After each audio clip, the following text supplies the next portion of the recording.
This is the lecture for section 5.1 on area between curves, at least the beginning video. So let's get started. We're going to develop a formula in this video, derive a formula for calculating the area between two curves with respect to the variable x, and then we'll look at variations on that as we go, and it'll get a little bit more complicated. But let's start with the basics. So suppose we wish to calculate the area of the region A, this blue region I have shaded in here, bounded above and below by two curves. The top curve being the red curve, f of x, and the bottom curve being the blue curve, g of x. I know over here to the right that g is above f, but in between a and b in the region we're calculating, the red curve's on top and the blue curve's on the bottom, and that's going to be a big deal for us later.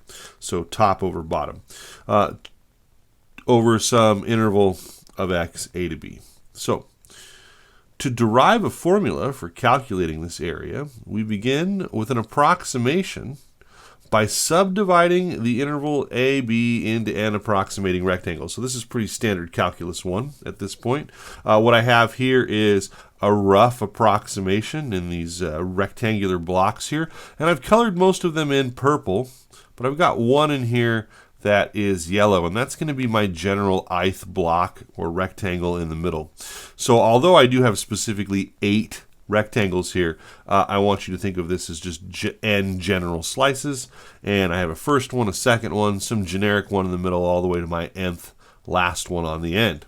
So if we draw this really quick here, let me draw my little approximating rectangle. Was it about 4 high, something like that? Okay, so this is a sub I, the ith rectangle. And generically speaking, that is going to have a width that we often refer to as delta x. Now, there's a formula for that. We won't necessarily need it in this course right away, but that's b minus a divided by n. And then there's a certain height that's associated with it as well. So what I've been doing here is I've been using a right-hand rule. And if this is x sub I, then what I have here is a height that is f of x sub I minus g of x sub I. So it is the top curve minus the bottom curve. And anytime we measure a vertical height, and that's going to be a common occurrence throughout this next chapter, anytime you're measuring something vertically, you're going to always measure it top marker minus bottom marker. So let's just make a note of that. Note. When measuring vertically, especially when it's between a couple of generic locations, we measure top minus bottom. So that's going to be a key for us in the upcoming problems throughout chapter 5. So please take special note of that.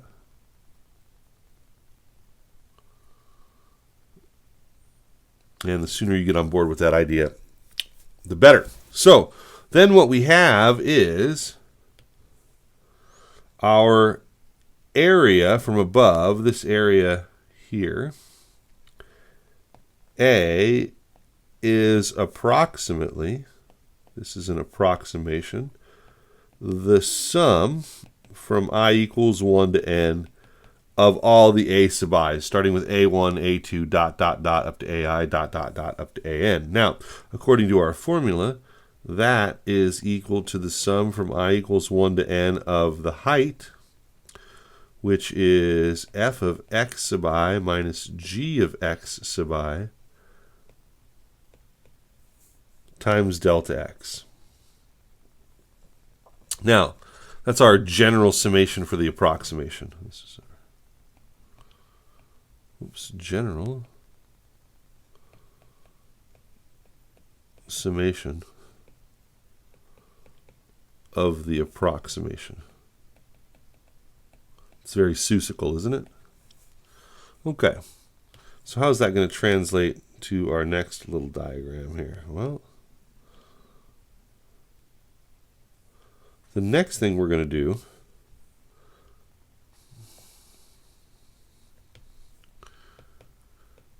to refine our approximation,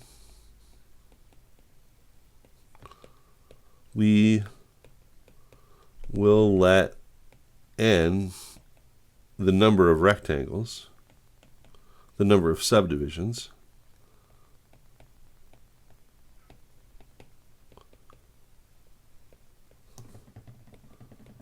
increase without bound. So what does that mean? Well, it's going to be kind of hard to draw. I'll do my very best here, but we're going to get smaller and smaller rectangles until those approximating rectangles actually give us our actual area. So what does that mean? A is equal to, this is actually equal if we take the limit as n approaches infinity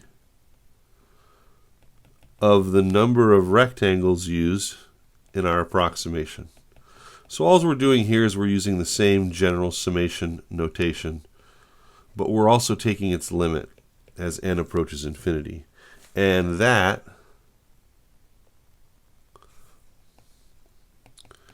is the definition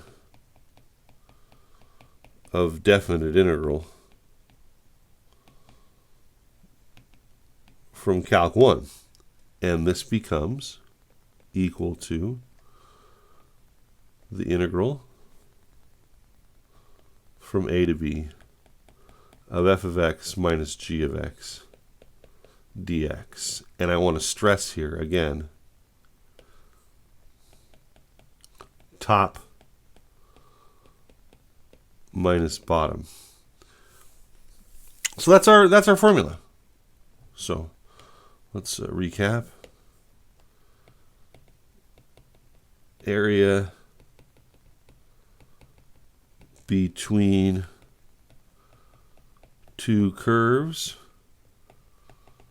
with respect to x is a is equal to the integral from a to b of f of x minus g of x dx. To illustrate that again, what we're going to do is we're going to simply do a quick little animation for you guys. Another way to think about this is the area that we're trying to find a here in blue is on the right. All of this blue area, which happens to be the integral from a to b of f of x dx. And what we're going to do is we're going to take that blue area. Oops, I want to illustrate this first. This purple area, area 2 here, that is the area from a to b underneath g of x dx. And what we're going to do is we're going to take those two areas and we're going to subtract them. Boom. Whoops. That did not work out well. Let me fix that.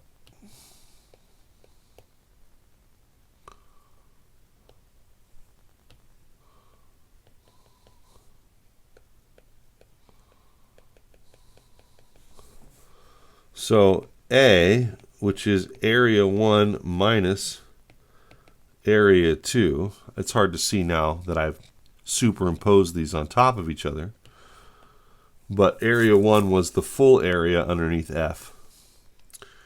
So that is equal to the integral from a to b, all the area underneath F minus all the area underneath G between A and B. And then we can use definite integral properties to combine that into a single integral. Since they're both between A and B, this is equal to the integral from a to b of f of x minus g of x dx, which is again top minus bottom. Okay, so there's our generic formula. Let's maybe highlight that for safekeeping. Make note of that. And we're not going to do any examples yet. Next, we're going to talk about variations on this theme.